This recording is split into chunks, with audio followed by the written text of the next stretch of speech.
అందరూ బాగున్నారా? హెల్దీ రసం కోసం ముందుగా కొన్ని క్యారెట్, బీట్రూట్, టమాటా ముక్కలు, కొంచెం పచ్చిమిర్చి, అలాగే కొన్ని వాక్కాయలు వేసుకుని కుక్కర్లో బాగా ఉడికించుకుని చల్లారిన తర్వాత అది మిక్సీ పట్టుకొని పక్కన పెట్టుకోవాలి.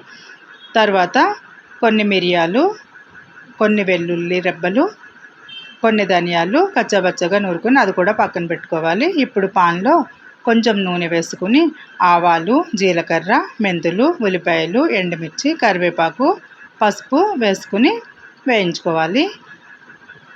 దాంట్లోనే కచ్చాపచ్చగా దంచుకున్న వెల్లుల్లి మిశ్రమాన్ని కూడా వేసుకుని తర్వాత దానిలో ముందుగా గ్రైండ్ చేసుకున్న పేస్ట్ మొత్తం వేసి మరికొన్ని నీళ్లు పోసుకుని కొంచెం మరిగించాలి.